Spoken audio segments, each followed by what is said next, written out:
En este primer apunte enfocaremos la atención a explorar qué es y por qué es importante la creatividad en los procesos de desaprender y aprender. Se plantearán características interesantes y maneras de entender esta herramienta esencial. El apunte culmina con la invitación a realizar un sencillo proyecto enfocado a la práctica del pensar creativo. La creatividad es un concepto extraordinario que incluye 3 vertientes principales. La primera es que es una herramienta de la conciencia y la voluntad para convertir la imaginación, los sueños y fantasías en resultados que ayuden en la comprensión y solución de problemas en cualquier campo de la actividad humana. Pero no se queda ahí.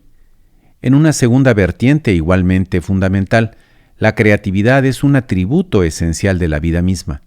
Los seres vivos, la humanidad entre ellos, las sociedades y culturas son autopoiéticos, es decir, mientras viven continuamente se están creando, reparando o modificando. La tercera vertiente es que la creatividad es interna y externa. Es un diálogo permanente entre la persona creativa y su contexto social y cultural.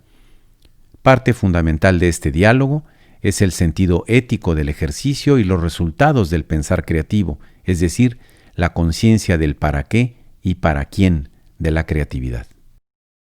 ¿En qué consiste y de dónde viene?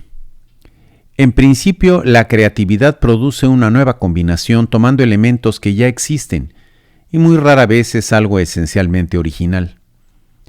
Intervienen en la creatividad 4 ingredientes principales: la novedad, lo diferente respecto de lo que ya se era, tenía o hacía, la factibilidad, es decir, el proceso de hacerlo efectivamente, la tenacidad, sustentada en la motivación, aprender de los errores y no desanimarse no importa lo que suceda, y un contexto favorable en el que haya suficientes voces diciéndonos que sí se puede.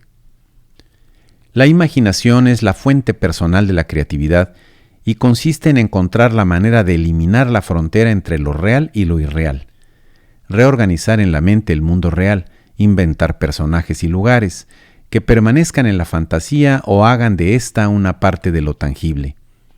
¿Dónde en la fotografía del pescador está la frontera entre el mar y el cielo? La imaginación es el apoyo fundamental de la creatividad por la libertad que otorga al pensamiento para mezclar, reorganizar, rehacer lo fantástico y lo real, lo razonable y lo que no lo es, sin necesidad de mayores explicaciones o evidencias. Razonando se da la vuelta al mundo en 80 días, imaginando se da la vuelta al día en 80 mundos, decía refiriéndose a este extraordinario poder el escritor catalán Luis Racionero. Hay quienes dicen que el impulso creativo, la idea inicial de algo diferente o novedoso, hasta cierto punto, surge de la curiosidad de la mente relajada en el ocio o incluso durante el sueño, más que como una inferencia lógica producto de un razonamiento consciente y muy estructurado. Del otro lado, hay fuentes de la creatividad más bien forzadas, como por ejemplo, el sentido de urgencia producto de una necesidad apremiante, para la cual no hay soluciones inmediatas o a la mano. La creatividad no es como el clima, decía John Cao, un autor interesado por mucho tiempo en el tema. Con ella sí se puede hacer algo. Es auténticamente un producto humano que no termina, sino que apenas comienza en el impulso de la imagen debajo de la regadera, la inspiración genial, el chispazo de la suerte, el foco que se prende. Es el proceso de convertir la idea en realidad, por lo que la creatividad es 90% trabajo y 10% talento. Se desarrolla perdiéndole el miedo al riesgo, poniendo más atención al proceso y menos a los resultados, como decía el profesor italiano Loris Magalucci. Si bien existe como atributo humano en cada persona, en realidad funciona como cualquier otro recurso. No produce resultados por sí mismo o de manera automática. Su aprovechamiento requiere de voluntad, emoción y constancia. Se desarrolla aprendiendo a manejar conceptos contradictorios, como por ejemplo orden y desorden, lógico e ilógico, posible e imposible.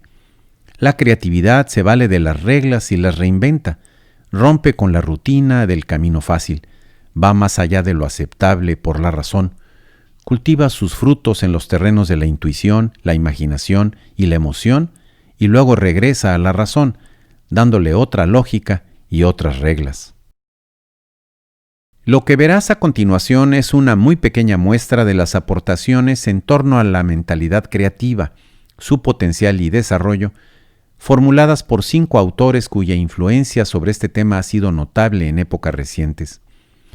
La invitación es, desde luego, a estudiar y profundizar en los razonamientos, modelos, métodos y experiencias de cada uno de ellos. Edward de Bono y el pensamiento lateral.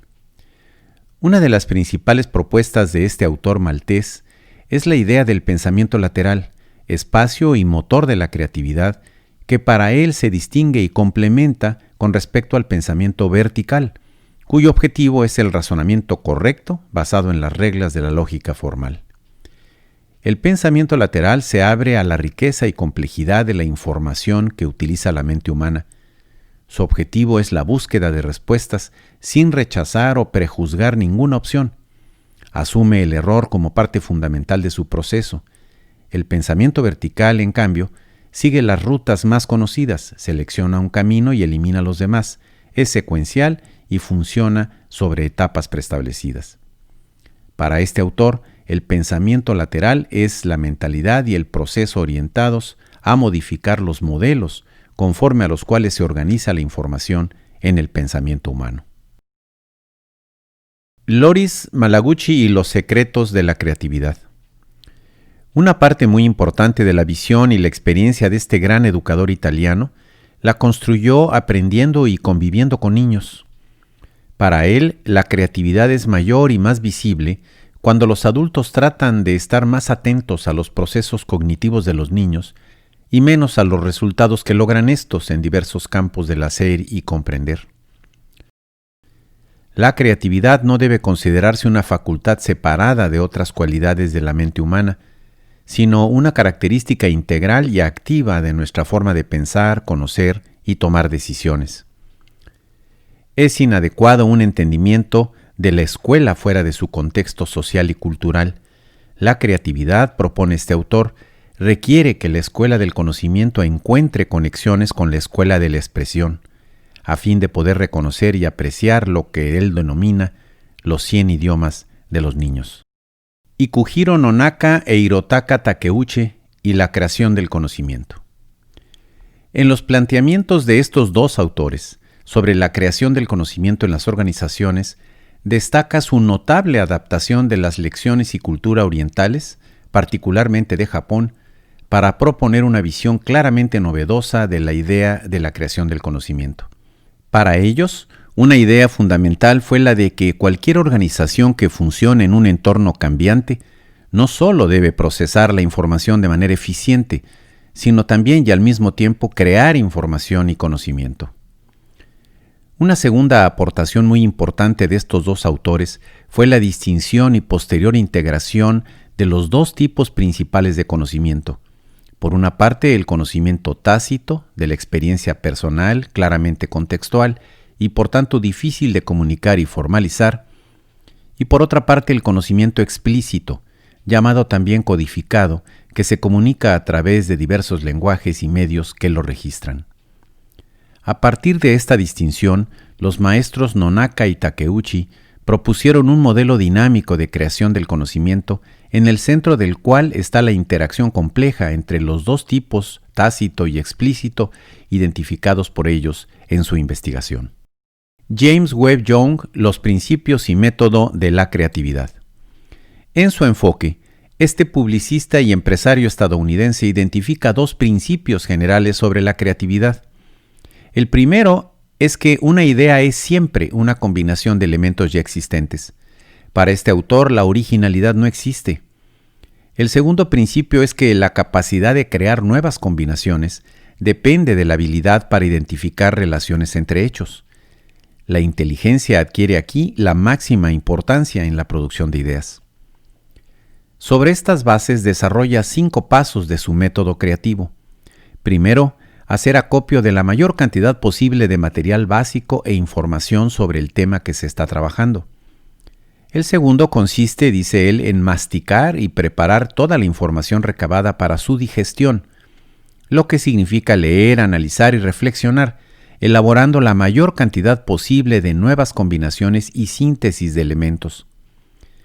Después de estas etapas de gran febrilidad, el tercer paso es parar por completo y dejar a un lado cualquier esfuerzo que se esté haciendo, concentrando la atención en actividades que nos alejen lo más posible del tema. Una vez en calma y pensando en otras cosas, en el lugar y momento menos esperados aparecerá en el pensamiento la mejor combinación posible de todos los elementos considerados en la forma de una idea nueva. El quinto paso lo califica este autor como una especie de amanecer. Es el momento de tomar tu pequeña idea nueva y llevarla al mundo de la realidad. Es el momento de percatarte de que tu pequeña idea no es tan maravillosa como parecía en el momento en el que finalmente se te ocurrió. Dos temas adicionales de gran importancia para entender y llevar a la práctica la herramienta del pensamiento creativo son, por un lado, el contexto social y cultural y, por otro lado, la ética en la creatividad. El contexto puede facilitar o alternativamente frenar e incluso impedir diferentes formas de la creatividad. La importancia del contexto es evidente y por ello es indispensable tomarlo en cuenta.